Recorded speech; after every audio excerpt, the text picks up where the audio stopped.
How many times have you heard that there's no point being the best at something because there will always be someone better? Anytime someone is declared the best in the world, the greatest fighter, the greatest pop star, etc., there's always someone else up and coming who's hungrier and wants more. But there is something you can be better at than anyone else. Wouldn't it be great to be the best in the world at something? But unfortunately, focusing your attention this way causes us to overlook our own greatness that lies dormant, waiting to be tapped into. There's a simple way, though, to reconnect with the only true value you will ever know and find the greatness beyond what you even thought possible and become the best at something that no one else can be. There's a story I would like to mention here, and that is when I first started surfing. I had a bit of a surfing mentor. He was a much older guy. He was in his 70s, still surfing, and he had helped me out with finding the right board and finding the right place to surf, finding all the things that a lot of times you don't have any idea that you need to do or think about. And one day we were out surfing. Well, before we actually got in the water, we were all suited up in our wetsuits. Santa Cruz, the water's very cold. Doesn't matter what time of year, it's always cold. We had our boards, and he said, "Hey, before we go out there, I want you to look out there at all the surfers, because there was plenty of them out there on any good surfing day. There's always going to be plenty of people out there." And this guy's name was Pete. So Pete says to me, "Damon, look out there and look at all the surfers, and which one do you think is the best surfer out there?" I was like, wow, that's kind of an odd question. Maybe he wants to assess how well I can assess someone else's technique and know how good they are. So I was like, I looked around and I was like, how about that guy over there? And Pete said, nope. So I was like, okay, how about that guy over there? And Pete said, nope. So I was like, I gave this one more try. How about that guy over there? And Pete says, nope. And he looks at me and he says, Damon, the best surfer out there is a surfer who is having the most fun. And I thought, wow, what a great way to look at surfing. It took a lot of the sort of painful, like I'm not good enough kind of attitude away from it. And I thought, yeah, I'm only doing this for fun. I got started surfing. I was probably about 34 at the time. And I was like, yeah, I'm not going to be a world champion surfer. So yeah, it's about having fun. And I'll circle back to why this is important later. Since as far back as I can remember, I wanted to be great at something. Even surfing, when I started surfing, I had that in the back of my mind. Well, I want to be the greatest. I want to be really great at this. Everything that I had been aiming at and trying to do in my life from the time that I was a kid was with this thing in the backdrop of I want to be great. I want to be the best. I suffered from two depressions. I mentioned this in a lot of my other videos. One was right after college, and then one again later when I was in my early 30s. And by that time, I started to get this idea that maybe I was looking at things the wrong way. Maybe all I really want is just to be happy. And is that okay to just be happy? When I switched my priorities and stopped wanting to be great at something and just thought, yeah, I just want to do the things that are going to make me happy in life. Who cares about being great? There's a lot of people who are great at a lot of things and they don't enjoy life. They're miserable. So I think working on my happiness is probably a better way to go about this. So I started to shift the way that I looked at this. And this was also around the time that I started getting into NLP training. And I got into NLP training simply because I wanted to fix my business. I wanted to be more successful in my business. But really deep down inside, I want to be finally happy. And forget being great at something. I just want to be happy. Then I started succeeding. I started making more money. I started having more achievements. And I was really, really surprised at how much that didn't bring me happiness. Now, I'll say one thing for sure. If you're really broke, a certain amount of money will make you happier. Like, if you're really broke, it really sucks to be broke. And that was part of why I fell into my second depression. making enough money to where you don't have to worry about paying bills and you don't have to worry about paying debts and you have things, you will feel happier as a result of that. But they've even done studies on this that past a certain amount of money, making more money doesn't make you that much happier. Maybe a little bit. But that was a big revelation for me, that I was really surprised that achievements, success, and money itself didn't make me as happy as I thought it was going to. What I did start to realize was what really made me happy was growing as a person. Who I was becoming and the process of that made me so much happier than the achievements themselves. So, in a sense, setting a goal and then achieving it, the achievement of it itself wasn't what really brought the happiness. It was the process of it. It was the growing that I did in the process of it. So gradually, achievements and goals started to become more secondary. And I started realizing that, yeah, as long as I'm challenging myself, as long as I'm engaged in life, that's really where the happiness is. And that's actually pretty good news, because if we spend most of our lives focused on achieving and suffering until we do the achievement part, the achievement part is actually the smallest part of it. So that wouldn't actually work out very well. So the good news is the process of it lasts longer, and the process of it is where most of the happiness is, if you're working toward a goal that really aligns with your values, really aligns with who you are.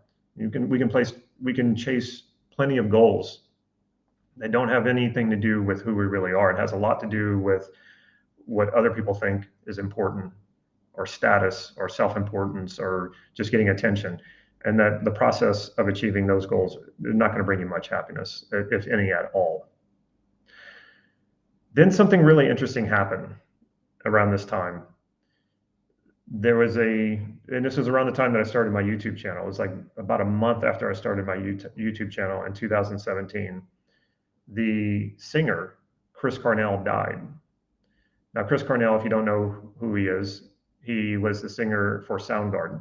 And when I was growing up, when I was in high school, that was the grunge era. That was when the music called alternative, which kind of sounds strange to think about it now. It was really just rock and roll. That's when that music was very popular. And the truth was, I wasn't a huge Soundgarden fan. I certainly liked plenty of their songs and had some of their albums.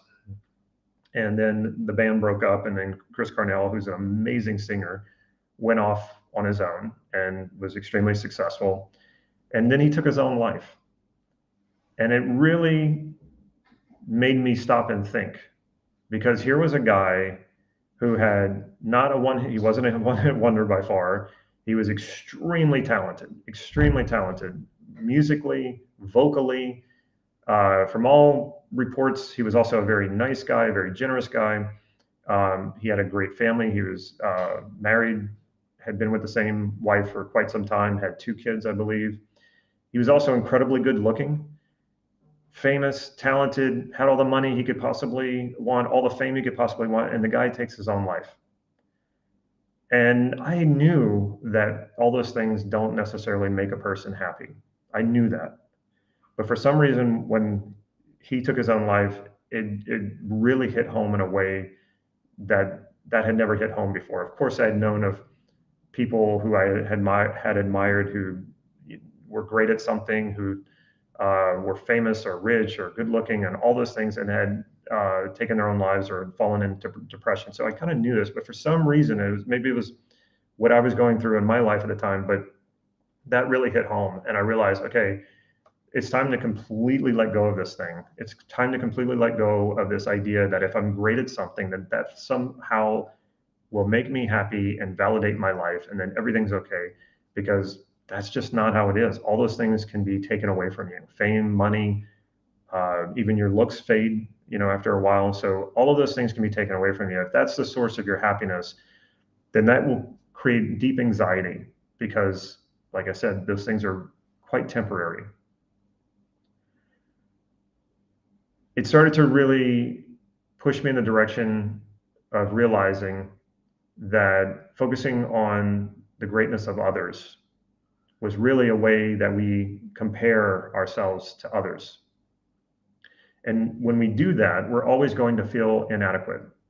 We love to admire people who are great at something, and there's nothing wrong with that, and there's nothing wrong with being great at something. But oftentimes, built into that is a comparison of yourself to that person. And when you do that, it's going to make you feel inadequate. It's going to make you feel less motivated. It's going to get you to focus on everything that is moving you away from your own greatness.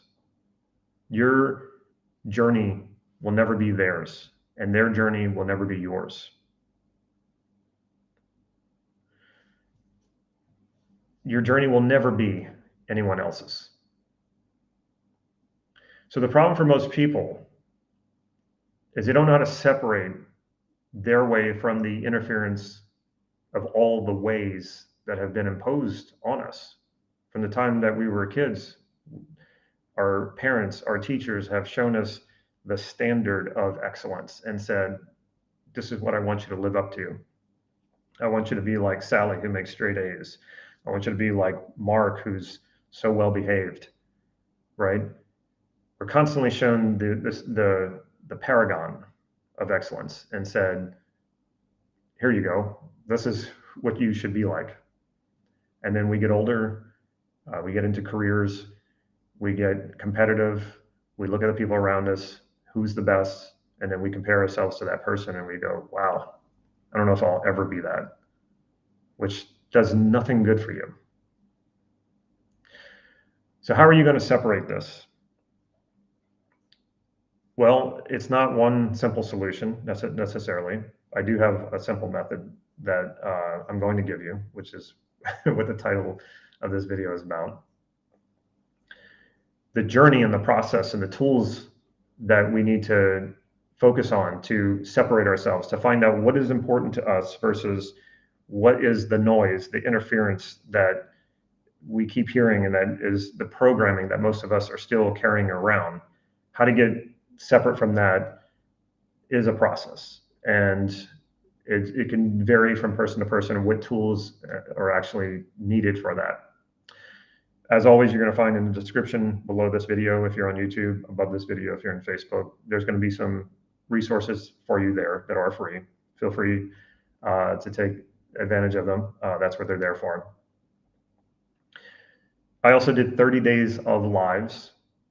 Some of you who are watching this right now, I've gotten several people who emailed me, who wrote in the comments section that they've gone through every single one of those videos and that they're actually repeating them. I have some people telling me that. If you go through all of those lives and you do what I give you in the instructions in those lives, I assure you the clarity you're going to have between what is you doing you and what's going to fulfill you versus what is the noise that's been imposed on you. Once you're done with that, you're going to have so much clarity around that, which is super, super important. So this one simple method is really about realizing that no one can be as good as you can be being you. And I know that sounds like something you might have heard in a, I don't know, in a self-esteem training or something like that, but I don't want you to just take that as like that, oh, that's a nice saying, and maybe I'll use that as an affirmation. I really don't want you to use it as an affirmation because I don't think affirmations are helpful. What I want you to do is I want you to think about what that would actually mean, being the best you could be, being the greatest at being you that you can be, because no one else can do that. No one else can do that. And you trying to be great like someone else is always going to be the roadblock between you and your own greatness. And so we try to do that. We try to imitate other people. We see people who are great and we say, I want to be like that. What you're failing to see is that that's that person tapping into their potential, which might not be your potential. In fact, it's quite likely not your potential. In fact, what they're doing is probably wouldn't fulfill you in any way whatsoever. You've got to find what really does it for you. And when you do that, you're not going to ever have to worry about motivation again, because it's something you feel from the inside. And it's not about trying to reach some level of greatness. That's not what it is at all. There's not some, mountaintop that you're going to climb and you're going to get there and you're going to be like, okay, I did it. It's not that at all. It's about feeling it every single day that you're getting closer and closer to who it is you truly are by doing what aligns with you, what aligns with your values, what aligns with who you truly are, and the full expression of that. So being great means being the best you, not in comparison to anyone else. No one can be better at being you than you. Don't imitate others. Stop comparing yourself to others, which only robs you of your own greatness. Stop judging yourself based on how great or not great others think you are. None of that matters. All that matters is your experience of life, and only you can validate that. Never, ever give up your validation of your life to anyone else. And that's what most of us are doing. We're like, well, if I don't get that person's approval or that attention, or I'm not pleasing this person or that person, then somehow my life is not valid. And as long as you're looking in that direction, you're robbing yourself of that validation, of that greatness, of tapping into who you truly are.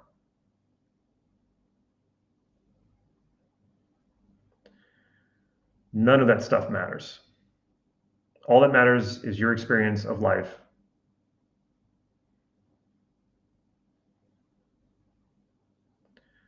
No amount of fame nor praise will ever give you the fulfillment you will get from living your best life on your own terms. Not even close. And you can have all of those things. You can have the fame, the attention, and the praise, and just enjoy them for what they are without becoming deluded by them. Because you know how to be truly fulfilled. When you know how to truly be fulfilled, you won't be susceptible to thinking that that kind of greatness, because of how much attention people give you, is where it's at. You'll never fall into that trap again. So being the best at being you takes understanding what fulfills you and finding ways to spend more of your working hours doing, not working, more of your waking hours doing those things. Because that's really what it comes down to. When you know what is really doing it for you, and you think about, okay, how much time in my life do I spend doing those things? And I'm not just talking about a hobby or something you're trying to be great at. I'm also talking about being present with your family, having social connections. Those things are just as important for your fulfillment. How do you spend more of your life doing that which fulfills you?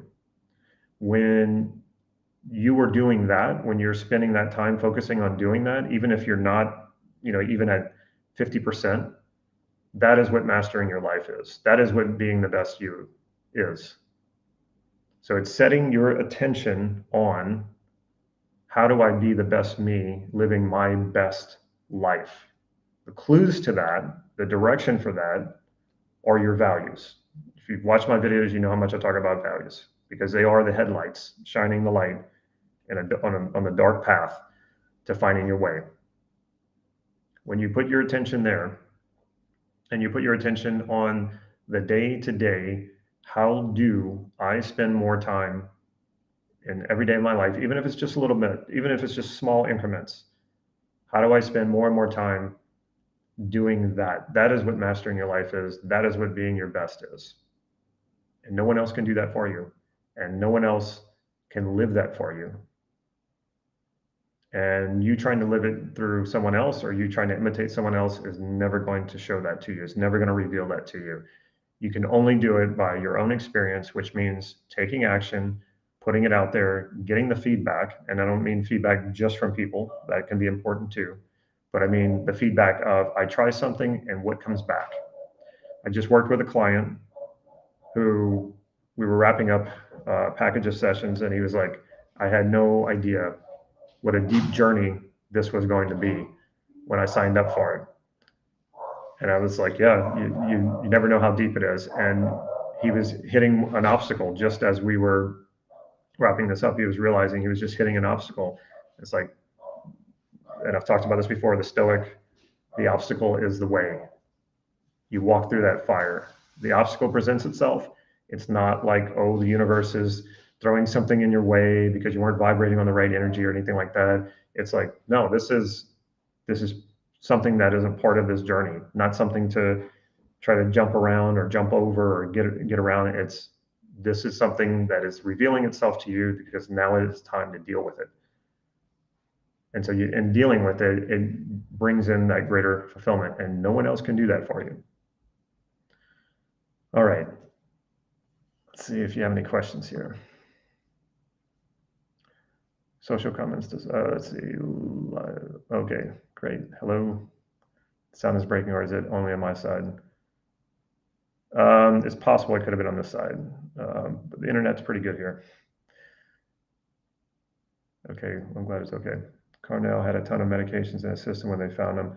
Yeah, I mean, there's a lot of talk about, what was actually what was the issue. But why was he taking those medications to begin with? He had suffered from depression. He had suffered from some mental issues in terms of like suffering, and he also had gone through some bouts of drug abuse and I think alcoholism as well. So despite having, what many would look upon as the ideal life, he struggled. He struggled a lot. And I don't say any of these things about him as like, you see, like, he was a no good person. Not at all. I mean, I have tremendous sympathy for him and sympathy for his family. Just because he's famous doesn't mean he doesn't deserve sympathy. All right. I am another excellent presentation. Love the metaphors and personal anecdotes. Often sad, but great learning experience. Well, thank you. Well, I hope they don't come off as too sad. I mean, they're meant to be uplifting, and also if the stories you're talking about they're sad, if they're my stories, I'm only telling them because, or the sad parts of them, because I really want to emphasize that no matter how bad things might seem in your life right now, there's always a way. There's always a way through it, and it's just a matter of persisting. Is really what it is. Just a matter of persisting. Greetings from Finland. Well, greetings from Romania. That's where I'm at right now. Finland is definitely on my list. So I was just in Norway, and that video that we shot there is going to come out pretty soon. And I'm kind of fascinated now by the Northern European countries and Scandinavia. I've been to Sweden, been to Norway now, and Finland is definitely on my list, as well as Denmark. Okay. All right, thank you all for attending. Like I said, there are resources, free resources in the description of this video. And I highly recommend, if you haven't watched my 30 straight days of lives, that you do that. I give the entire process of really finding your way, really finding out what's important to you and following that. All right, take care, everybody, and I will see you in the next live.